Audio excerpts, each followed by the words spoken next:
It doesn't matter what the frickin' legal and ethics people say. We need to win this motherfucker. Hillary is aware of all the work that you guys do, I hope. The campaign is fully enemies. And then they tell Hillary what's going on. Well, I mean, Hillary knows through the chain of command. Yeah. I'm not suggesting we wait around. We need to start this shit right away. Okay. On every one of these fronts. Okay. What I call it is conflict engagement. That's your version of reenfranchisement. Conflict engagement in the lines at Trump rallies. We're starting anarchy here. This is part one of our undercover investigation into the dark, backroom dealings of the Hillary Clinton presidential campaign. The culmination of a year-long investigation infiltrating the machine from the bottom all the way to the White House. There are concerns this election will be rigged. What you're about to see will make you uncomfortable and angry. It's graphic, uncensored, and disturbing. Our attorneys say there is strong evidence of criminality, and this is just part one. A lot of pre-union guys? They'll do whatever Oh yeah. you want. Yeah. They're rock and roll. So I'm basically Deputy Rapid Response Director for the DNC for all things Trump on the ground. Nobody's really supposed to know about me. You know what I'm saying? We have mentally ill people that we pay to do shit. Make no mistake. This guy named Cesar Vargas is his name. I got a priest to cry on camera once. You know, Brad and Bob and Lux and myself are all part of the old school method where it doesn't matter what the frickin' legal and ethics people say. We need to win this motherfucker. So Bob is really good friends with him, and talked to him this afternoon. And they are all in. If we can get 25 grand, they're all in. There is a narrative that supporters at Trump rallies are violent and dangerous, looking to beat up protesters who don't agree with them. But our undercover investigation into the Hillary Clinton Democratic Party machine reveals a very different story. If you're there and you're protesting and you do these actions, you will be attacked at Trump rallies. That's what we know. So that's part of the process of the eliciting the reaction. The whole point of it is we know that Trump's people will freak the fuck out. His security team will freak out, and his supporters will lose their shit. This is Scott Fovel. He is the National Field Director for Americans United for Change. He used to work for People for the American Way, an organization funded by George Soros. He also has his own company called the Fovel Group. He is one of the dark operatives for the Clinton campaign. We are contracted directly with the DNC and the campaign, both. Yeah.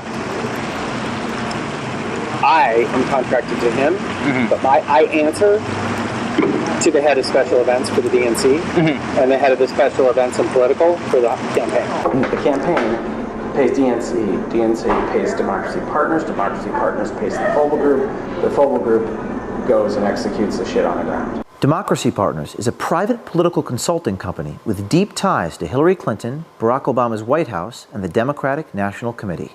We are the primary mechanism as a team. Democracy Partners is the tip of the spear on this. Wherever Trump and Pence are going to be, we have events. Okay. And we have a whole team across the country that does that. Both consultants and people from the Democratic Party and the Democratic Party apparatus and people from the campaign, the Clinton campaign. My role with the campaign is to manage all that. Bob Creamer is Democracy Partners. He is the husband of Jan Schakowsky, a Democratic congresswoman from Chicago, and in 2005 he pled guilty to tax violations and bank fraud. He was convicted and sentenced to 5 months in prison and 11 months of house arrest. He founded Democracy Partners in 2011. Just for a little orientation, Democracy Partners is kind of a group practice of a variety of consultants that do essentially a wide variety of different kinds of political consulting. I work with Bob Creamer one-to-one all the time. I'm the white hat. Democracy Partners is kind of the dark hat. Bob Creamer is diabolical, and I love him for it. Yeah. This investigation has revealed compelling evidence of a dark money conspiracy, a violation of federal campaign coordination laws between Hillary Clinton's campaign, Priorities USA, Hillary's super PAC, and the Democratic National Committee. We have a quick deliverable that we have to deliver every day for our groups of clients who are involved in these projects. AUFC, A4C, which is Alliance for Change, Alliance for Retired Americans, which is part of AFL-CIO. They're one of our partners on the AUFC stuff, for Social Security. Depends on the issue. And then there's the DNC and the campaigns and priorities. Priorities is a big part of this too. The campaigns and DNC cannot coordinate with priorities, but I guarantee you that the people who run the super PACs all talk to each other, and we and a few other people are the hubs of that communication. Like, so you're kind of like intermediaries between the super PACs and the DNC. But the DNC, they can't talk to each other. Okay. But you guys are kind of like... We're consultants, so we're not the official entity. And so those conversations can be had between consultants who are working for different parts. Yeah. Okay. That's why there's Bob, who's the primary there, and I'm a sub to him, and I'm also primary to AUFC separately. That's why. So there's like a Morse code between the DNC and the super PACs. It's less of a Morse code than it is a text conversation that never ends. It's like that. It's kind of like an ongoing Pony Express. Okay, so I mean that's not as efficient as it could be, but that's because the law doesn't allow it to. The thing that we have to watch is making sure there's a double blind between the actual campaign and the actual DNC and what we're doing.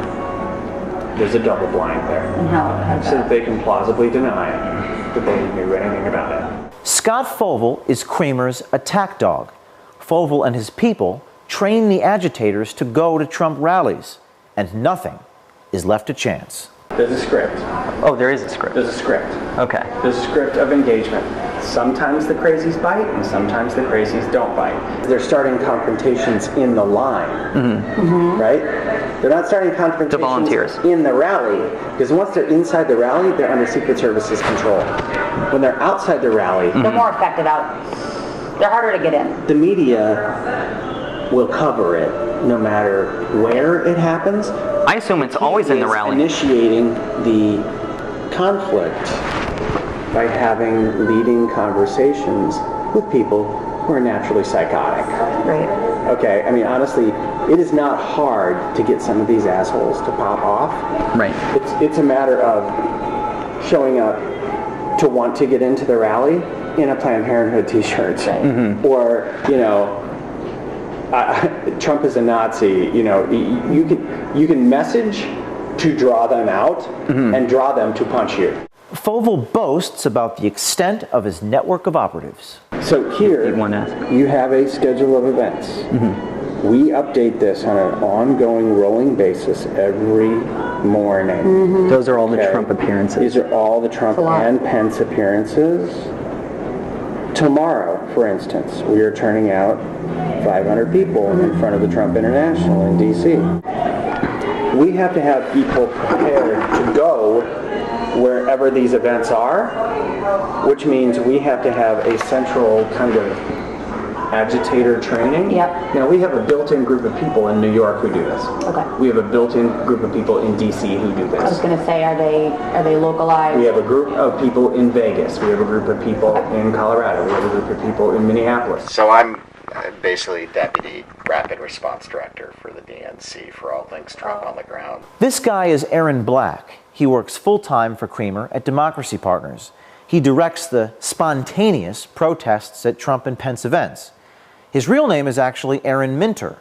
We don't know why he uses the name Black. Nobody's really supposed to know about me. So the Chicago protest, when they shut all that was us. It was more him than me, but none of this is supposed to come back to us because we want it coming from people. We don't want it to come from the party. So if we do a protest and it's DNC protest, it's right away the press is going to say partisan. But if I'm in there coordinating with all the groups on the ground and sort of playing field general, but they're the ones talking to the cameras. Then it's actually people. But if we send out press advisories with DNC on them and Clinton campaign, it doesn't have the same effect. We have to be really careful because what we don't need is for it to show up on CNN that the DNC paid for X people to. That's not going to happen. So me and I did the Chicago Trump event where we shut down the light bulbs. Yeah. Zulema Rodriguez and Aaron Black are bragging about a protest last March that turned extremely violent and led the Trump campaign to cancel a huge rally. Fights broke out between protesters and Trump supporters, and 2 Chicago police officers were injured. Based on our reporting, the event was not spontaneous. We have a call with the campaign every day to go over the focuses that need to be undertaken. I just had a call with the campaign and the DNC. Every day at 1 o'clock. We met her at the Republican convention in Cleveland in July. And then we also did the Arizona one where we shut the highway down. Yeah, really? Yeah. This Clinton dark machine is also prepared for the fallout from the violence they foment at the Trump rallies and other demonstrations. Because the one thing I'm never going to do is have some kid get punched out at a rally and then not have his doctor bill and his legal bill, if he gets arrested, pay for it. Ultimately, the whole endeavor is to get negative press of Trump and his supporters in local and national media. It's something that Bob and I obsess about, is we're not going to go to an effort to just do an event and not have anybody show up or not have it covered. We have to get coverage. These guys have been doing their dirty tricks for some time, even before Trump won the nomination. So I probably know your work. I know you do. Everybody knows. But was the, you mean like a situation where it's sort of like remember the Iowa State Fair thing where Scott Walker grabbed the sign out of the dude's hand? And then the dude gets kind of roughed up right in front of the stage right there on camera? Yeah. That was all us. The guy who got roughed up is my counterpart who works for Bob. And that was like storyboarded, that him getting roughed up or whatever. Scenarioed it. So you like lent yourselves to that situation and it happened. It was a self-fulfilling prophecy. We planted multiple people in that front area around him and in the back to make sure there wasn't just a action that happened up front. There was also a reaction that happened out back. Remember this woman? Her name is Shirley Teeter. She is a 69-year-old sufferer of COPD. According to numerous news stories at the time, she was assaulted at a Trump rally in North Carolina by Trump supporter Richard Campbell. The media played her story across the country for days. She was one of our activists. She was one of your activists who had been trained up to bird dogs. Yes. So the term bird dogging, you put people in the line at the front, which means they have to get there at 6 o'clock in the morning, so they're getting the front of the rally, so that when Trump comes down the rope line, they're the ones asking him the question in front of the reporters because they're pre-placed there. To funnel that kind of operation, you have to start back with people 2 weeks ahead of time and train them how to ask questions. Right. You have to train them to bird dog. No, I'm saying, we have mentally ill people that we pay to do shit. Make no mistake. Over the last 20 years, I've paid off a few homeless guys to do some crazy stuff, and I've also taken them for dinner, and I've also made sure they had a hotel and a shower, and I put them in a program. Like, I've done that, but the reality is, a lot of, especially in our union guys, a lot of pre-union guys, they'll do whatever you want. Yeah. They're rock and roll. When I need to get something done in Arkansas, the first guy I call is the head of the AFL-CIO down there, because he will say, what do you need? And I will say, I need a guy who will do this and this, and they find that guy. And that guy will be like, yeah, hell, let's do it. Bird dogging. Bird dogging. It's a word we had not heard until we got into this investigation. But when we checked the WikiLeaks Clinton emails, we found references to the term in emails to and from the campaign. This is a chain where Clinton campaign manager Robbie Mook suggests it might be a tactic to employ to shore up support with Hispanic voters. After our report, they may also need some help with the people in Iowa and Wisconsin. So I have to be really honest. Iowa is a difficult case because it's a 50-50 state, and honestly, half the state is racist as fuck. I came home last night and really I was upset because that's not the way I was raised, and that's not the Iowa that I grew up in. But you kind of have to accept that that's the way it is. Now, It's not who you are, but that's what the state is. right, Wisconsin is just as bad. Okay. I'm Hillary Clinton, and I approve this message. Corruption. As you can see, it's alive and well in our country, and you're paying for it. As we continue to release more videos, you must hold the mainstream media to account to further investigate what we've uncovered. America, our war is here. We must decide if we're going to save this country or lose it. To quote Abraham Lincoln, America will never be destroyed from the outside. If we falter or lose our freedoms, it will be because we destroyed ourselves.